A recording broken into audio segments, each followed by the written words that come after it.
ครับสวัสดีค่ะเฮียแอมวันนี้เราก็พามาเที่ยวตุรกีก็มาเที่ยวเมืองอิสตันบูลตอนนี้อยู่อิสตันบูลแล้วกำลังจะ เข้าเมืองเพิ่งลงจากสนามบินเนาะอันนี้เราก็จะตามหาเมโทรเพื่อเข้าเมืองเนาะก็เดินงงๆหน่อยเพราะไม่เคยมา นี่ถ้าเป็นญี่ปุ่นนะไม่มีพลาดอย่างนี้หรอกว้าว ผ่านประจำ ตรงไปอ่ะ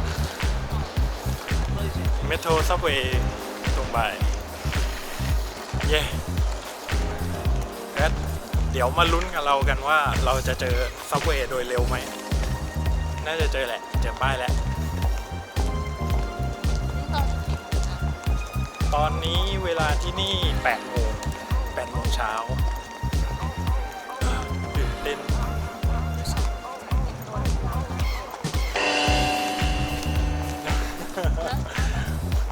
ไม่วะไม่หรอกนี่ถึงแล้วสถานีเมโทรสถานีรถไฟฟ้าใต้ดินที่สนามบินอาตาเติร์กดูว้าวนี่ก็คือเครื่องขายตั๋วเดี๋ยวเราจะซื้อพาสแบบเติมเงินกัน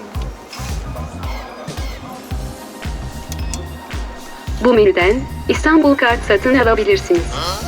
แล้วเราก็ใส่เงินเข้าไป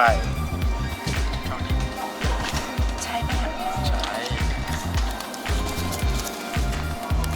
มันไม่รับนะ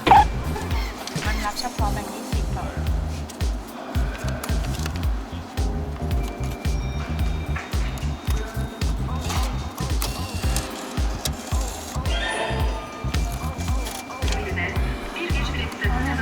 ก็รับ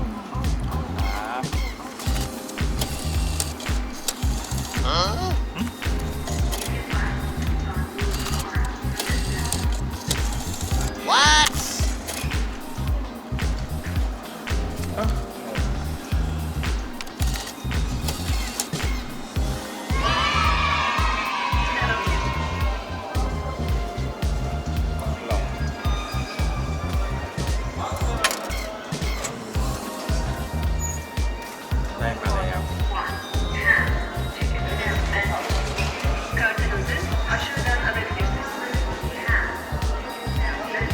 เอาโอ้โหเมื่อกี้เหงื่อแตกซิกซื้อเหมือนบัตรเติมเงินที่เราต้องแอดเงินเข้าไปแล้วมันก็จะหักจากบัตรเราไม่รู้เลยว่าเขาไม่มีทอนเงินก็คือเราใส่แบงค์50เข้าไปก็ค่าบัตร6ลีลาและนอกนั้นน่ะส่วนต่างนอกนั้นน่ะมันก็จะแอดออโต้เป็นเงินในบัตรให้เลยโอ้โหตกใจมากสิ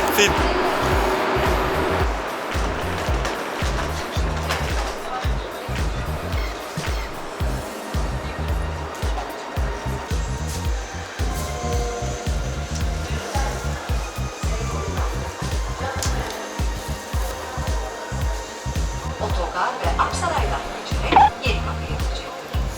This train goes to Yenikapı via Yenibosna, Atatürk Şirinevler, เมื่อกี้ตื่นเต้นไหมจ๊ะ เครียด เครียดไม่รู้ว่ามันไม่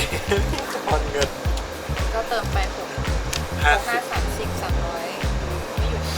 ก็ซื้อน้ำซื้อนมซื้อสบู่ได้สำหรับไอ้ฟังไอ้อิสตันบูลการหน้าตาเป็นแบบนี้โอ้ยดูสีผิวอ่ะ โอเคเดี๋ยว เดี๋ยวเรานั่งรถไฟฟ้าใต้ดินเนาะแล้วก็ไปลงเซนติบูเนาะ ไปลงเซนติบูโน แล้วก็ แล้วก็ ต่อร หา ถรางต่อรถราง ต่อรถแทม ใช่นั่นแหละไปลงที่ไหนกัน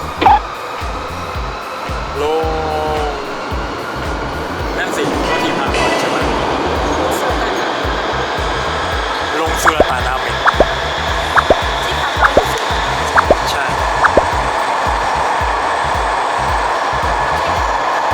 เจอกันที่เซนติบู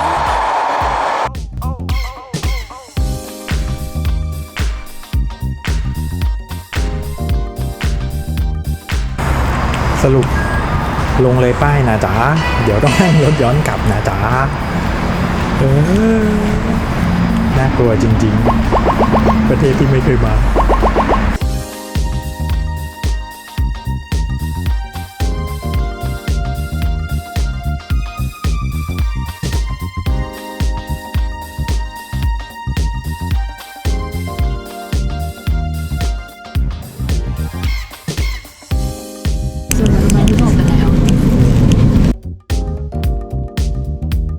นี่เราก็เอาของไปฝากไว้ที่โรงแรมเรียบร้อยแล้ว เดี๋ยวจะออกเดินทางกันต่อ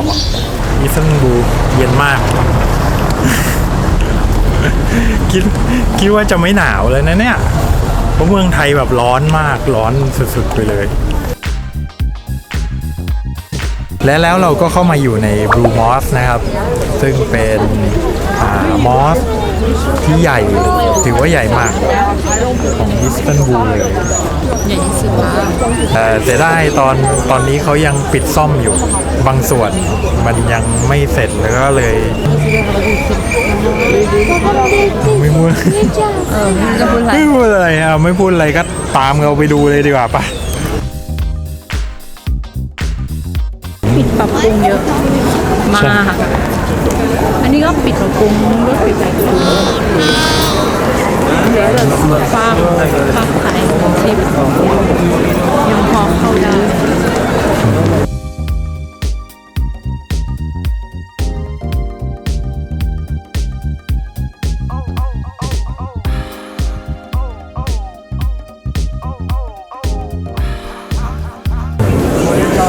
คนเยอะมาก คนเยอะมาก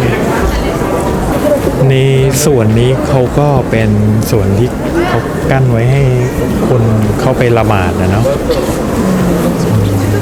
อร่อยจริง ละหมาดจริงๆว้าวเป็นไงครับ Blue Mosque ๆ ก็ปรับปรุงอีกแล้วปรับปรุงเยอะปรับปรุงครั้งใหญ่ ปรับปรุงครั้งใหญ่ ก็เลยทำให้ไม่มีอะไรอะไร แนะนำว่ารอให้เขาปรับปรุงเสร็จแล้วมากันทีเดียวดีกว่า เพราะก็ไม่มีอะไร นี่ผิดหวังเนี่ยบอกเลยผิดหวัง และต่อไปที่เราจะไปก็คืออายาโซเฟีย ยาโซเฟีย อายาโซเฟีย ซึ่งอยู่ตรงข้ามบูมอส ใช่ ซึ่งอยู่ตรงข้ามบูมอส like this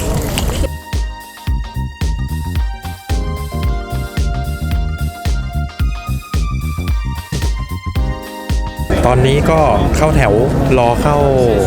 อายาโซเฟีย ซึ่งก็เป็นอีกที่หนึ่งที่ใครมาอิสตันบูลก็แนะนำว่าจะต้องมาดูแถวยาวมาก เราก็รอวนไปค่ะ